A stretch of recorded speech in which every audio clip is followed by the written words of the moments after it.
What is going on, everyone? My name's Boit, and I'm back with some more Age of Mythology, the Titans.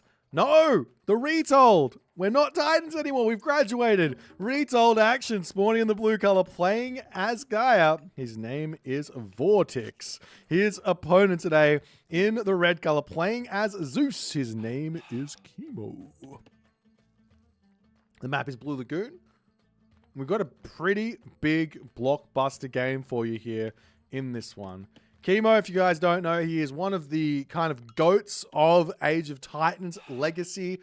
He's probably has the most tournament wins under his belt out of any pro or any Age of Mythology pro, and that includes players like Magic, Magyar, Mister, basically anyone. I'm pretty sure he's accurate. He's probably got the most S tier wins. But yeah, coming into Retold, it feels like a little bit of a different game, and he's just trying to get his footing. Vortix, on the other hand, he is an ex-Age of Empires pro. He made recent news as he made a big deal about him quitting Age of Empires 4, and he's coming over to give Myth a little bit of a try. And he's going to be going in with this Gaia, so I'm excited to see what he's going to be able to come up with here. Gaia is a very, very strange god. The reason Gaia is strange is because she gets a crazy amount of economy, but her army is kind of weak, and she's very weak against myth units. So she gets this big difficulty against that stuff. So you have to kind of play around that and try and work it out. So the answers that Gaia does have to myth units are units like Stymphalian birds. She can make some heroes, but they are expensive. But more importantly, she also has to deal with really strong actual units coming in. So we'll see how things are going to go here for Vortex and if he's going to be able to work it out. But for those of you who don't know, Gaia does have some really fun, unique abilities. She gets this Gaia Lust, which does regenerate her units, as well as if getting this technology in the town center, any units on this Lust will get a speed increase. So very strong there as well. It's kind of working like Zerg Creep. She also gets some cheaper upgrades in her economic guild, as well as being able to research them one age earlier. And finally, she gets cheaper hero citizens. Kemo, on the other hand, playing as Zeus, starts with 10 extra favor, gets 1 less population on his myth units, gets those hoplites, which get bonus damage versus buildings. And I think that's it. He also gets a unique technology here, which does increase his hero's HP by quite a significant amount.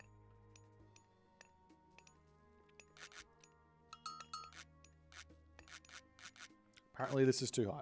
Let's go down a bit. Here we go. Are we feeling better? Are we feeling better about that? I'm feeling better about that. All right. Onwards and upwards. Thanks, Hero Elias, for the feedback, my friend. As we see, Oceanus coming through, and we are also seeing Athena coming in here for Kimo. So Vortex with the Oceanus does get him access to the Caladria, which is a really strong myth unit. This is one myth unit that got a heavy rework coming into Retold. It's an absolute beast, and it can heal up your units in like one attack or one special ability. So we'll see how things are going to go here. Now I'm feeling like I'm a little bit too high. I need to sit properly. There we go. As we are seeing counter barracks coming down, as well as the military barracks, and so far, not really too many units coming through. We are seeing a very quick medium-ranged soldiers getting queued up here as a Minotaur coming through for Kimo. And Vortex will have to be dealing with this one as the Minotaur comes in. A little bit of a shoot and scoot here from Vortex. So he wants to be heroizing this, and he is going to be doing so. Meanwhile, on the other side of the map, we are seeing Stable and Military Academy here for Kimo. He is going in with Athena. He is going on. Nope, he's not going onto the temple. So just going for those Hoplite and Hippocon shenanigans here. And he's going to be sitting back on the front here for the time being. So we'll see how everything's going to start shaping up here. The turma moving forward. Units coming over onto the side here as well. Going to be looking for the first raid as Kimo. He's not in position to defend this one in the slightest, and Vortix knows he's got a really, really good positioning onto this one. Carnivora getting thrown down here. This one doesn't slow these units down. Oh, Vortix's unit's getting a little bit stuck there, but he does seem to notice that one there. Still trying to snipe that villager there. One more attack and it will go down. He's not able to hit it with those turma there. 1 HP remaining. Doesn't even get this villager down. Really, really, or gets one villager kill, and Kimo gets away with some very, very lucky play there as these units are going to be retreating back. Burst Heal coming in, healing up the other Murmillo, and Vortex gets out without too much hassle here as he's going to be pulling back into his main base. Kemo, on the other hand, at the moment, he's just pumping out his units. Hoplites and Hippocon are the unit of choice here. If Vortex wants, he can actually stop making Turma, which I would recommend, and start making Chiroballista or Catapultes. When you're playing against a Hoplite Hippocon army, Catapultes are pretty good, as the Termira does end up getting sniped down. Nice snipe there by Kimo, as Vortex not paying attention on that one, as the Jason going to be coming through here, and Vortex can get a couple of hits onto this one as well, as the Hippocon are going to be charging straight in onto the Terma. Terma will be retreating back. They're so slow. What is this? 5.3 speed on those bad boys. Very, very slow there, as the Jason does get a lot of damage done. As Vortex going to be retreating back. A couple more units going to be coming through in onto this position as well. As where are the rest of Kemo's units? Restoration getting thrown down onto this position as he's trying to take this fight. And that will force Vortex out of here. As Vortex going to be retreating back. Kimo, I mean, he's still making he's still making his units, but he's a little bit slow. I'm not sure what's going on. He's got a lot of... Well, Vortex got a lot of resources in the bank, but Kimo, I guess when being pushed off of that food here, that's really, really hurt him. As now a couple more heroes onto the front here, going to be attempting to finish off that Minotaur. As we do see a little cheeky bolt onto one of the Terma heroes there, with the Hippias coming through, can take that one out as well. As we do see that hit... Wow, that Carnivore picked that Hippias up from Timbuktu there. As Kimo going to be pushing back in. He's almost lost that Minotaur now. It does go down, and now the army of Vortex should be doing a little bit better, but he's got to be microing this one. You have to be shooting, scooting at nearly every single moment of a Terma's life, as he's going to be running straight over onto the Carnivora to help pull these units in. He manages to snipe another Hippias there with that Carnivora. It's getting max value here, as Kimo will have to retreat back home.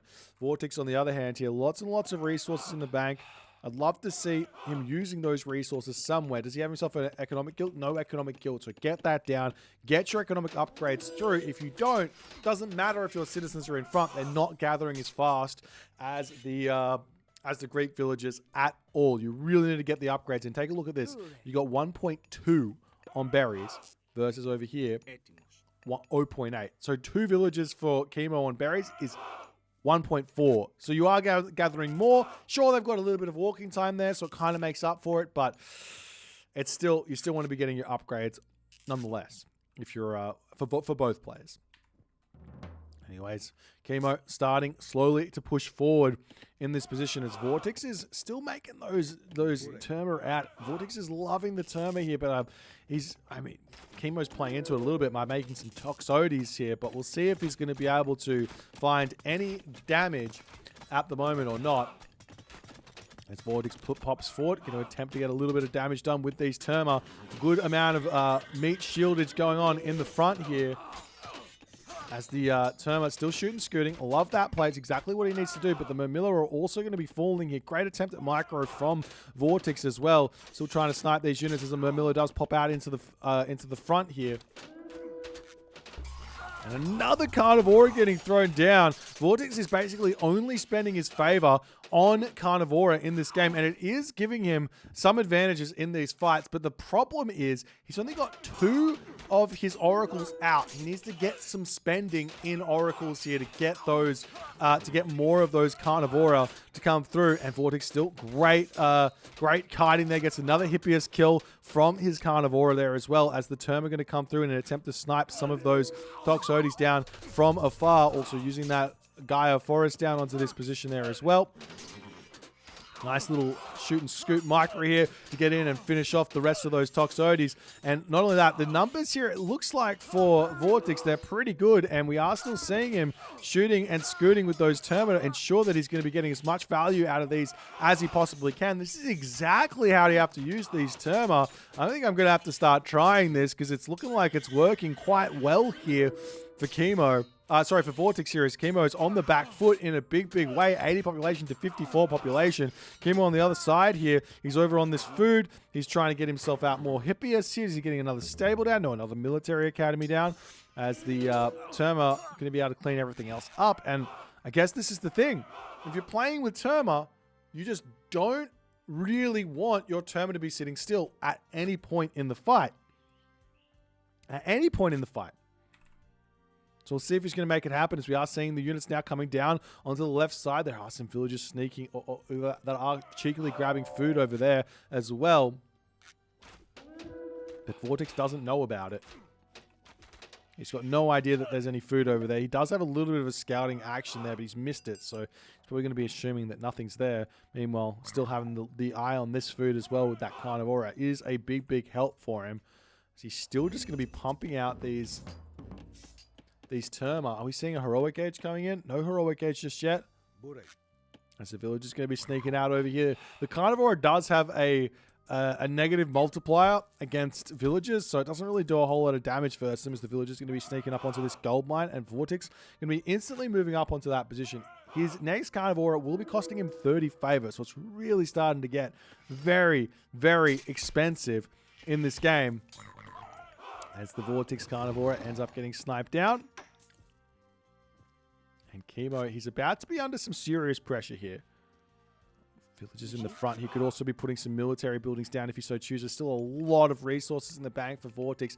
Needs some more villagers on gold. He's moving his villagers forward here onto different gold mines around here, but he could just use the villagers that are outside of his base to jump onto that gold and help him out. As the turma going to be coming through, Kimo sees his opportunity to bring his villagers forward. The turma of Vortex still going to be shooting, scooting here, but he does decide better be retreating back here from this fight ever so slightly, ensuring that he's taking a good fight here. Those catapult, he did manage to take out the hippiest really quickly, but now they're absolutely useless, as the turma are going to be attempting to rush straight forward here onto those Toxotes, but Kimo smartly pulling his Toxotes back as the hoplites are trying to take out everything else here.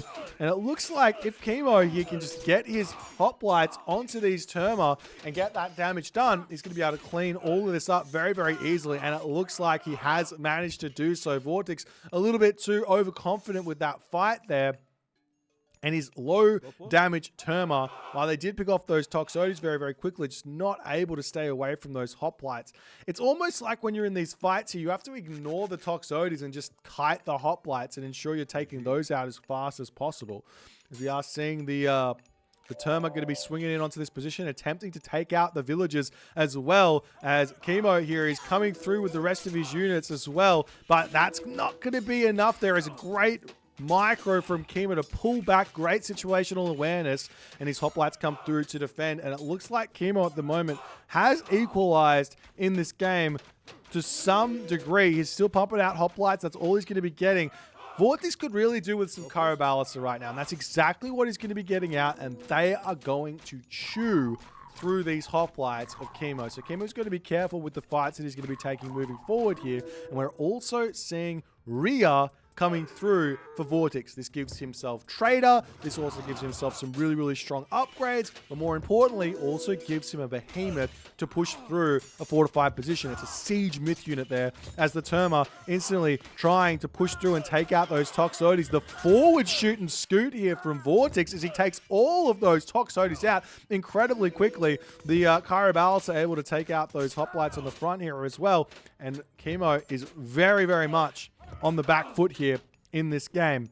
Meanwhile, units are going to be starting to muster up on this position. A house coming down, more buildings coming down just to block this position in. But population-wise, Vortex is in front. Tech-wise, Vortex is in front. Villager-wise, Vortex is in front. Is he also got the economic upgrades as well? No economic upgrades here. Vortex doesn't care about eco. All that matters... Wait, did he just... He literally just traded a hoplite. He literally just traded hop. Like, you could trade on an entire myth unit, and he just used it on a hoplite as a carnivore comes down as well onto this position to start harassing the villagers off of the gold. Turma going to be taking out the Toxotes as well as Vortex is pushing through. Great micro yet again. He's also splitting those Turma up beautifully there to not overkill all too much. And now the Heracles on this position also going to be getting taken down. Villagers here going to be going down as well. And I do not see a fantastic option in this position for Kimo. And Kimo there does decide to tap out. GG, Vortex with the pressure. Oh my god, can you believe an Age of Empires, an ex-Age of Empires 4 player coming in and smoking one of the greatest here in Kemo. Beautiful play here from Vortex, showing off that maybe Atlantean isn't as weak as everyone is saying. Maybe these Turma aren't as weak as everyone's saying. With a little bit of high-level control, and this is Vortex level control. He has some of the best micro out there in the world, but with Vortex level control, those Turma, they were a challenge to deal with. You did see a couple of moments in this game where the Turma really did struggle. For example, when Vortex tried to push through the army and snipe off those Toxotes, and then his Turma ended up being right in melee distance of hoplites, and he lost a whole bunch of them. So if you just avoid that one scenario there, maybe go around the fight rather than through the fight, those Turma, my god, I think they're a little bit stronger than most people are giving them credit for, especially with that shoot and scoot micro, that marine micro from StarCraft 2. It's some scary business coming in. Really, really nice one. If you guys enjoyed this game, please consider the follow on the Twitch. If you're on the YouTube, hit that subscribe button, and I'll see you guys in the next game.